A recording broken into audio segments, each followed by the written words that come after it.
You're listening to an Anazao Ministries podcast.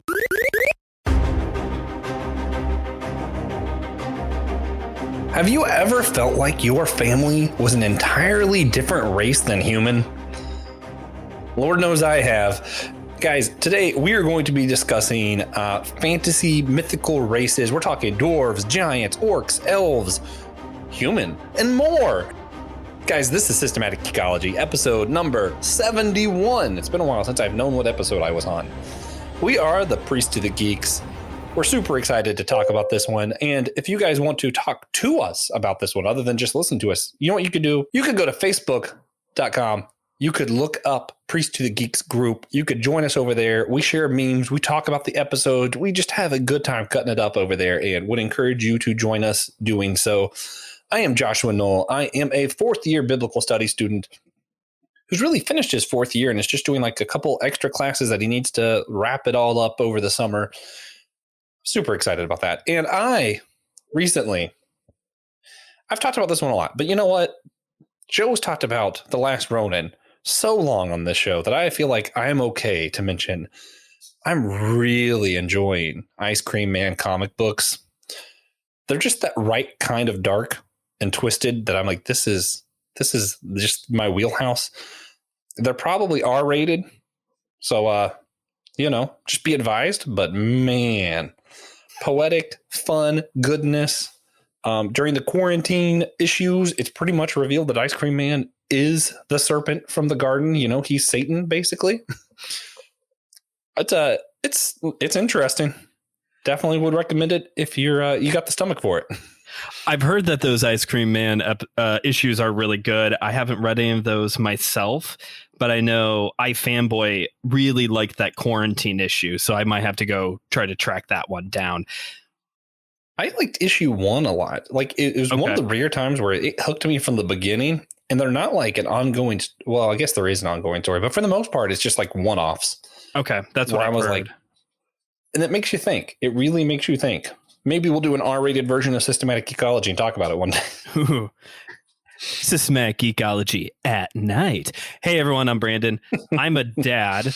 And even though I'm a parent now, the geeking doesn't stop because recently I started season 8 of The Simpsons. And I just always feel accomplished. Always feel like I've done something when I start a new season of The Simpsons, even though I'm still like over 20 seasons away from even remotely being caught up, but it's fun. Eventually they're going to start playing Simpsons on the History Channel because it just gets everything so correct. It does get everything so correct. I'll have to look at, I'm sure there's books on it. There's got to be books on like why the Simpsons are always correct. If it doesn't exist yet, you guys can look forward to checking out Brandon Knight's first book, How the Simpsons predicted the end of the universe. Right. I mean, they got a lot right. My favorite is whenever they poke fun at Disney, because now the mouse owns them. Now they are Disney. And they are squeezing all the money out of it they can. Yeah, I like how Disney wasn't like, let's censor these episodes or take these out where they criticize us. They were like, let's keep this going. Let's just keep it going. This is great. We do suck. Tell us more, Simpsons. Tell us more. How are we doing? Tell us how you really feel. What are we doing today? Yeah, guys, I'm excited for this episode. It's super random, and I love random. It's where I thrive. We're going to be discussing the fantasy races of everything. We're not specifically talking about any IP. We're just discussing in general. You know, we all know in fantasy, there's wood elves, there's dark elves, there's all kinds of stuff. And today, there's no way we could possibly discuss all of them, but we will discuss some of our favorites. And part of why I want to do this is because I'll be honest with you guys. I think it's just a really good setup to talk about the difference between ethnicity and race. Okay. And I was like, yeah, I want to talk about that. This is a good excuse to do that. And Brandon just had a kid, so I could use this to ask him what ethnical, cultural stuff that he wants to pass down to his child. We're playing off the fact that Brandon's now a dad. This is all this is. His first episode recording as a dad for Systematic Geekology. Correct. As we are recording this, the Godzilla episode just came out, which I am on, but we recorded that back in March, everybody. So I actually have been gone, believe it or not. Tell them our secrets. I've been gone for like a month, technically, but it's good to be back. Never know. No one ever know.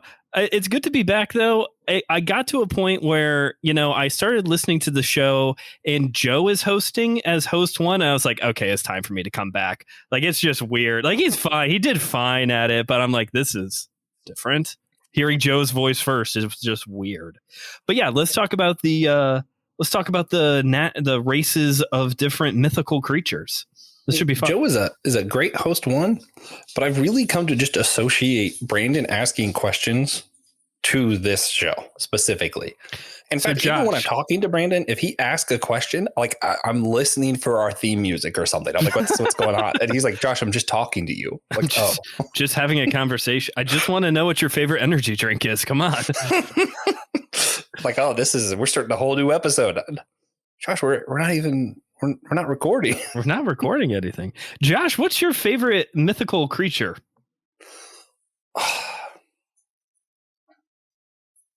This is tough. Do Atlanteans count? I'm going to say yes. Although normally I'm thinking fantasy creatures because you and I own this corner of fantasy stuff, but it's not quite. Do mermaids count as fantasy? I think so. Yeah. That's like borderline. I don't think Atlanteans count as fantasy. It's also borderline, but I think it's like right across the line. Yeah. If I'm going to go fantasy, this is weird. Specifically from Elden Ring, from Elder Scrolls, Argonians. Argonians are some of my favorite. And I definitely think that counts as the fantasy realm because Elder Scrolls is very fantasy. Yeah. I love sea cultures. I love sea adjacent cultures. This is really weird. For all of our Shrek lovers, they'll like this, I guess. I love swamp things, anything related to swamps or like Florida type culture. So the fact that the Argonians is like reptile, it's like swamp-ish. It's also like deep water. They can breathe underwater. And it's like just a part of who they are, part of their culture. And I'm like, that I relate to as someone who grew up in Florida and as someone who just loves the swamps and I love marshes. That's really strange, I guess. Interesting. But I really enjoy it. As you're starting to get more into DC Comics, you should probably read Alan Moore's Saga of the Swamp Thing at some point. Just going to put that one out there for you. I've always thought Swamp Thing was better than Marvel's version was like Man Thing or something. Yeah, the worst named character in history. Yes. Yeah, it was just bad. When I met my wife there for a while, she was dating another guy. Believe it or not, she dated someone other than me. I don't understand why she didn't just wait for the perfect man, but whatever. Who would have thought? Can't help myself. We were friends, and I referred to this guy exclusively either as Swamp Thing or Man Thing. I would not use his name. Gross. He was either Swamp Thing or Man Thing. That's who he was. I still would rather be known as Swamp Thing than Man Thing. Yeah. Yeah, you know what? At hindsight, I should have exclusively used Man Thing. That's rough. Although that sounds a little... If you don't know the comic book history, that sounds a little less unappealing. I don't know if that sounds right. Swamp Thing sounds more gross. Sounds appropriately gross. So let me ask you this then. Loch Ness Monster. What's your take on the Loch Ness Monster? We're pretty good friends. Okay. I write to it every now and then. No, I'm not a conspiracy theorist and anything like that. I don't necessarily think there's a monster in the Loch Ness because I think we would have found it by now. But I definitely think there are water creatures that we are unaware of that might be huge. And I definitely think that we are very arrogant to assume we have found all of the creatures that there are to find and that, Sasquatch can't exist. There is no Bigfoot. There is no we're very arrogant to think that there aren't creatures we haven't found. That being said, Loch Ness is pretty small. We probably would have found it. You would think You would think so, although in How I Met Your Mother, Nessie is a gentle creature. So maybe she's just hanging out at the bottom of of Loch Ness. Yeah. Yeah, I don't know about the Loch Ness Monster. Bigfoot, Sasquatch, a little bit more. There's a Leviathan and episode at some point for the show. I did hear Joe and Will talk about at some point we should do a conspiracy theories episode, so we will chalk this one up to that conversation. I have a lot to say about the Leviathan in the Bible, but it's more of I don't know how ready our listeners are for that, because I treat it very much like it's literature and a lot less like this is historical fact. I don't assume that it's necessarily historical fact that there was a Leviathan, but I also don't assume that it's not. I think that's fair. I think that's a good place to be at. An open question. I think so, yeah. Okay. So talking fantasy, talking these different races, all of that. Brandon, how did you first come into fantasy? How did you first realize there were different races and all this other craziness that we're about to get into? I'm trying to think back. What was my earliest exposure to the fantasy genre? You know, everyone kind of grows up with a working knowledge of some form of fairy tales, you know, Little Red Riding Hood and Three Little Pigs and all that have, you know, alive animal creatures, which I think could be a small part of this. I would say it probably has to come either from the Chronicles of Narnia or the Lord of the Rings was my first like real exposure to elves and dwarves and dryads and dragons and all these different things. I have dabbled lightly in D&D, this is the part where I wish TJ would have been able to be on this episode, because I know he could talk a lot about this stuff. I don't really care about playing D&D, but the building of a character in RPG is really cool. I like that part. And in D&D, there are so many different options that you can go with. I built a character once that I never used that was, I forgot what it's called, but it's like a half man, half dragon race. And I made him a monk, because it was just kind of cool to have this like super, you know, what should be violent barbarian character that was actually very peace loving and very wise. Yeah. TJ had a character. I'll see if I pronounce this right, where its race was a kinku. Okay. Which is like a birdman. Nice. That's cool. Yeah. Yeah. D&D is a great place for these kind of fantasy races. I think that my first, okay, to be fair, it very well could be a video game that I'm not remembering, because I have played a lot of fantasy video games over the years. Okay. But I think it was the cartoon Hobbit. Oh. I think that might have been the first interaction I had with any of this. Interesting. So for those listening, trying to think of why this kind of matters to them, why do they want to hear us ramble on about mythical races and all that kind of things? A lot of times, these are fillers for talking about how we handle race in real life, or how we discuss, you know, things as in what we're capable of, what we're not capable of. A lot of times it's just fun to think of, what if someone could live 1,000 years? Well, they'd have to have pointy ears naturally. They'd have to be an elf. Apparently. Yeah. And which, you know, also gets into why Time Lords are really cool. If we're talking about mythical races, not fantasy, but sci-fi. They are super cool. They are. So I think it's a good framework to talk about these other things. Mm-hmm. So I want to just throw this to you, see what you would say. What would you say are the 5 main mythical races? Like when we're talking about fantasy race, we know there's elf. What other 4? Is human is assumed as well? That's up to you. Okay. You're the boss. Ah, okay. You're a dad now. I'm just a guy. Well, listen here, son. By the way, the look hasn't changed. I do not have a Midwestern dad stash. Anyway, oh no, you don't want that. So yeah, elves are probably, I would say, the most common option, the most well-known option, followed up by dwarves. That's probably the big 2 of most well-known, most well-used. Orc and ogre, which are 2 different things, rounding it out. And I'm not gonna count human. Human is the species that, like, when you play that game of what 3 books are you gonna take with you on a desert island, and when a bunch of Christians play it, you also have to make the caveat that yes, you do have a copy of the Bible. So we're just gonna assume yes, there are humans. So elves, dwarves, ogres, orcs, dragons count. I am unsure. There was a race in Elder Scrolls that's like part dragon, but part human. Yeah, I don't remember what that's called, but man, is it cool! It is. I like those hobbits. I'll just say hobbits. I'll just lean into the fact that I'll lean into my gimmick. Yeah, hobbits. Okay, so there is a game called Munchkin. Have you heard of it? Oh, of course. It is very fantasy. And basically, one. You start off as a human with no class. Haha, you have no class. That's literally what the rules say. That's a thing. As you go, you get cards where you get classes, you get races, different stuff. And it's like an RP. It's like D&D, but with cards. Yeah. So the races in the original Munchkin game are elf, dwarf, halfling, which is a hobbit, but they couldn't say hobbit because Middle Earth has a copyright, orc, and gnome. I would not have thought of gnome. Okay. It would have been a while before I got to gnome.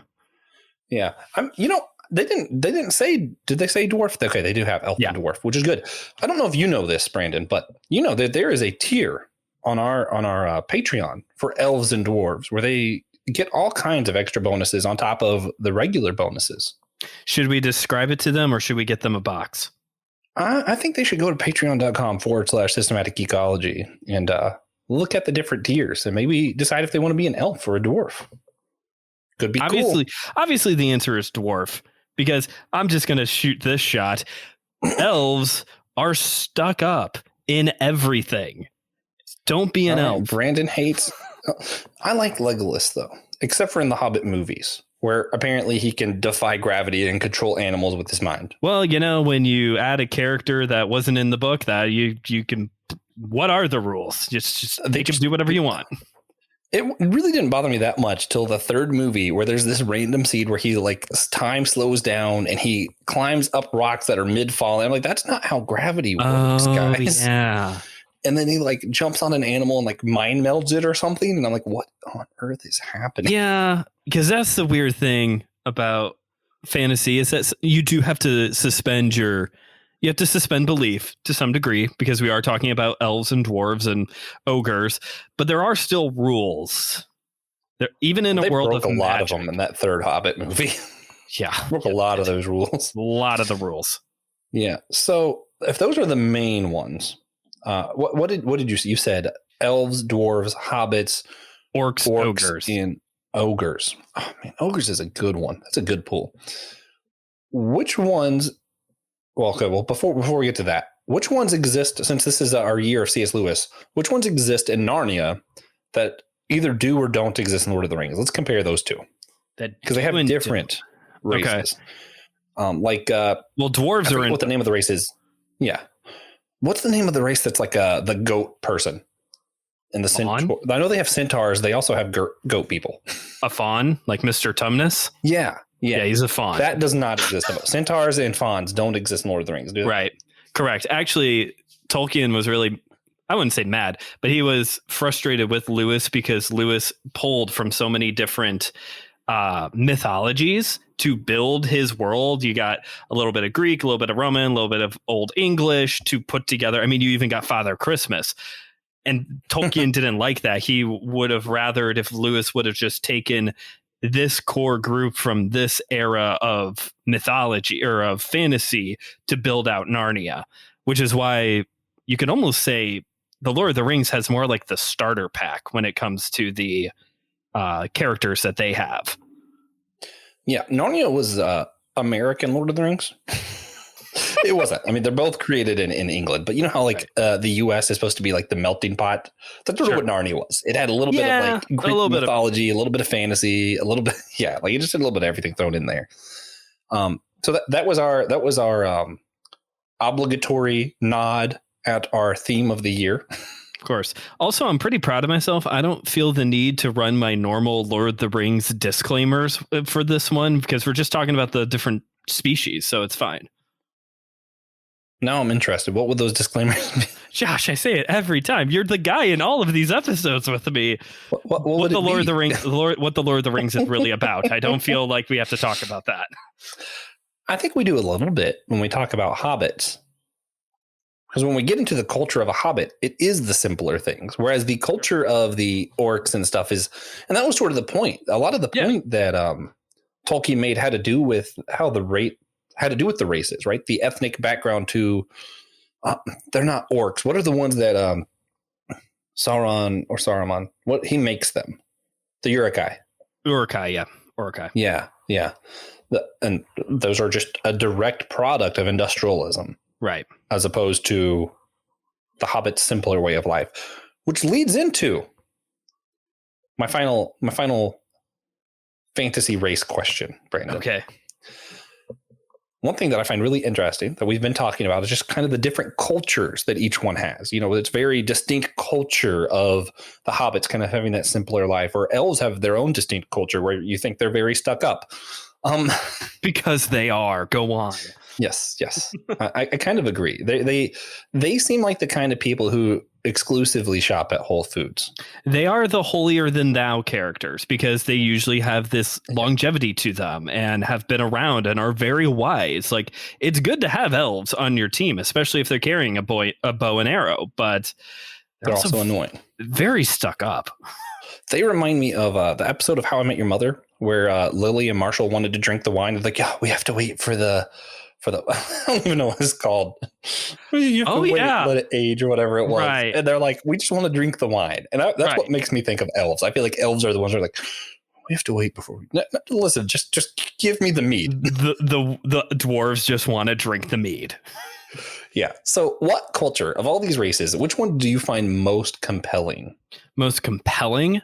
I mean, for me, that probably would be the hobbits, because it is that simplistic life, a lot of food, a lot of beautiful terrain to sit out and look at, and then just, it's very much indulgence in the best possible way. You know, it's not overindulgence in the good things, although there are some fat hobbitses out there. But I would say the Hobbit Shire life of just, I'm enjoying life. I don't need to wear shoes and socks. Just going to walk around barefoot everywhere. Have my drink. I'm not allowed to smoke, so I will forgo my pipe, but I will have my drink and enjoy watching Gandalf shoot off fireworks. Nice. This is a tough question for me, thinking about which one's most compelling. I mentioned Argonians.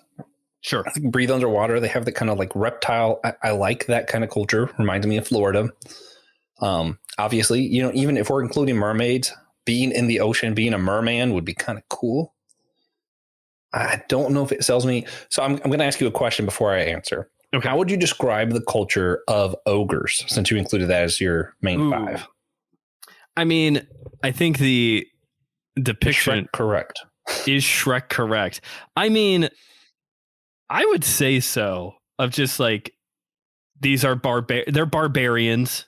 They're barbaric creatures.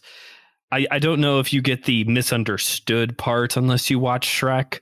But just these creatures that kind of want to be left to themselves, but will easily go to war if they are being bothered. I think, okay, so now that I have that answer, depending on the day you ask me, okay, either the dwarf culture of everyone being together, drinking mead and eating meat, and, you know, talking about weaponry and all that, either that would be the most compelling to me, or if you talk to me on the right day where I want to be left alone, which is honestly more days than not, I'd probably really like that ogre. I live in a swamp. Everyone just leaves me alone. Everyone just leave me alone. I like that culture. Going into this, I thought you were going to say dwarf. I kind of got that vibe. Just like, hey, let's hang out. Let's have a drink. Let's eat food. It always comes back to Thanksgiving somehow with Josh. So let's just hang out, be thankful for our weapons and our good meat, and hope the Mines of Moria don't get captured. What's funny is, like, I feel like the way I probably act more like an elf, where I'm like high culture and thinking and stuff. But like in my heart, I want to justify living as a dwarf or an ogre. There we go. Yeah. Guys, let us know which one you find most compelling. If you're listening, you can be a part of this conversation. Just go to our website, systematicgeekology.org. We have a little chat thing on there. Let us know, which fantasy race do you find most compelling in their culture? Before we can talk any deeper and further about this, Brandon, we have to discuss, what is the difference between race and ethnicity? Race and ethnicity. Okay. Well, for me, I think this changes a little bit if we're going to start bringing this now into the real world, because there is just the human race, but there are many ethnicities. Are you still tracking with me? Okay. At least that's the perspective that I have always, I shouldn't say always. That's the perspective that I have grown into since college, is that we're all humans. So we're all part of the same race, but there are different ethnicities and nationalities throughout the world that changes the humans from one group to a next. Yeah, I would largely agree. I do think there is still a further distinction you might be able to make between, your race as in like being from a particular people group as opposed to being from a particular culture. I think ethnicity has a lot more to do with culture than DNA, basically. Sure. Okay. This is definitely an area that I am still figuring out, because it's important. It is important for us to be able to dialogue about these things in a way that is honoring to everybody and their cultures and their nationalities and their traditions without it just stepping all over them. I think it's important that we interact with people, not just our brothers and sisters in Christ, but people should be treated with respect, regardless of their nationality, their race, their ethnicity, their background, and we should care to learn a little bit about it. Yeah. And I feel like a lot of times you run into problems that people have concerning the difference between these two, particularly in America, is when it concerns like, I hate to be the person to use the term Latinx, but I can't think of a better term right now. The Latinx kind of group where they're like, oh, look, I'm doing this. And it's obviously you're referring to Mexican culture, whereas opposed to the person you're speaking to might be Puerto Rican. Sure. And has nothing to do with Mexican culture. Right. And even though they might be the same, like DNA, racial background, whatever, very different ethnical groups. Right. And I think that's where we get in some of the problems with that. And even, as Brandon and I are both, white guys, pretty basic white guys. I'm from the Midwest. I'm very basic. Yeah. We probably have different ethnical histories. Probably. Maybe. And what we do not have time to delve fully into all of the different nuances between race and ethnicity and all that. But I do think there's a place to discuss, especially as the world becomes more and more unified. We all get closer to one another in DNA and all that other stuff. We're moving around and all coming to the same places. There's still a place where we want to hold on to our family history, the culture that brought us up. Yeah. And I guess my question is more, what do we want to hold on to and what do we want to let go of? And Brandon, as this being your first episode as a dad, okay, for little Cooper, what are some family, some ethnic cultural traditions that you want to pass down to him? And what do you maybe not want to pass down to him? Interesting. I mean, this may sound silly, but the first thing that comes to mind is food. So you're welcome, Josh. My family is, on my mom's side, is largely Polish, Eastern European, and my wife, Claire, she comes from a more German family. So all that to say, there's a lot of good food that comes from both of those. And that is a way that we legitimately appreciate our family heritage, is by enjoying these good meals. I got to tell you, my grandmother cooks so much food at holidays. It's great. I don't know. I'm coming. Right. There will still be plenty. But yeah, that would definitely be something to simply introduce him to our basic white culture, is through food. Having these conversations reminds me of the Disney Channel movie Luck of the Irish, where the boy is trying to figure out, what where they're from, and the dad keeps saying really early on, we're from Cleveland, son. Like, I want to be a little bit better than that, of just like, we're from Northwest Indiana, go region. Yes, my boy, you're a region rat, which is what they call us out here. That's fantastic. Yeah.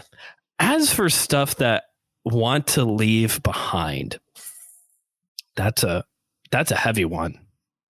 I think truly one thing that I would like to continue to help my child and help myself grow into is a better understanding that other people do things differently, and that's fine, and that's good, and that's normal.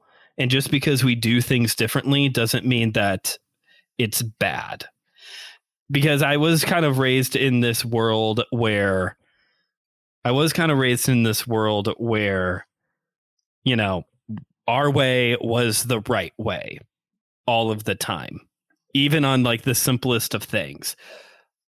And I don't want that for him. You know, it wasn't until I went to college that I started realizing that other people had different life experiences that were different from mine, and it was fine. It was kind of treated that like the way that I was raised is the only way. And I don't want that for him. I want him to know that there are other people who do things differently, and I want him to experience more of that. Yeah, I think my answer would be largely the same. I'm not expecting to have a kid, but, you know, my brother has kids, or, you know, the next generation of Knowles that will exist, because there's so many cousins. So okay. There will inevitably be more Knowles. Okay. That's sort of what I think of. I feel a special connection to Florida. I feel connection to the swamp and to the ocean and all that. Mm-hmm. But I would want this next generation of Knowles to see the Tennessee mountains, right? To see the Kentucky hillside that we kind of grew up in. Like, we have a connection to that land, I feel like. And then food, something's wrong. If the next generation of Knowles don't know how to make country gravy, Ooh. I have a serious problem with that. Or, if I don't get to pass on how I smoke a turkey, or nice. My obligatory Thanksgiving reference. Of course. Yeah. I feel that though, because I'm a big charcoal grill. Like, that is charcoal grill. Nice.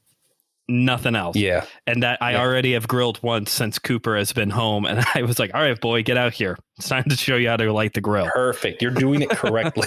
Already 4 days old. Let's do this, kid. Man, my dad's burger. I grew up thinking my dad's burgers were the best burgers in the world. And I took it. And then, you know what I did? I made them better. There we go. And that's what I want. I want the next generation to take the country gravy that we make now, the burgers that we make now, and improve them. I want theirs to be better than ours. I think that's a healthy mentality too, because I think a lot of times when you talk about family culture, family history, it stops at this is the way. It's the Mandalorian. This is the way that we do things.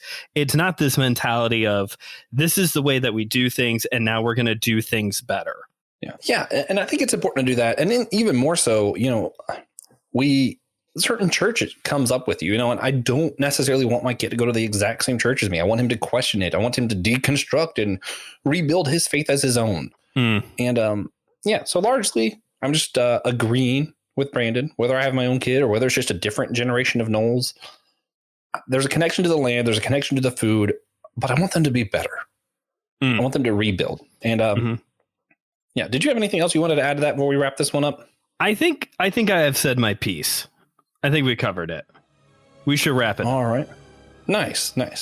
So that being said, if I had to give a recommendation specifically over this topic, I'm going to go with playing the game I mentioned earlier, Munchkins, the card game. Fantastic game. You all should play it. I am going to echo that and also say watch the Netflix series Disenchanted. It's a Matt Groening cartoon. I started this off by talking about The Simpsons, and now we're coming back to Matt. So it's pretty funny. It's different from his other shows like Simpsons and Futurama because it's telling a story. Usually it's like, isolated episodes on the other shows. This is like a continuing story. It's kind of cool. It's also funny. Nice. That being said, watch that show while you're playing Munchkin, and when you're done, probably losing, I want you guys to do us a favor. Go over to systematicgeekology.org, hit where it says host, go down the drop-down menu, hit one of our names, and you'll see everything else that we've been on, all of our other podcasts and all of that. That being said, we have some cool things down the pipe for you guys over the summer. We're going to do movie nights. We're all going to recommend different movies and make each other watch them and review them together. We're going to do something similar with some comic books. I think Ryan Doze is going to be joining us once again for some of those, so that'll be fun. I hope so. I keep getting gypped, and I haven't been on the show with Ryan yet. You need to. It's a great experience. So that being said, remember, we are all a chosen people, a geekdom of priest.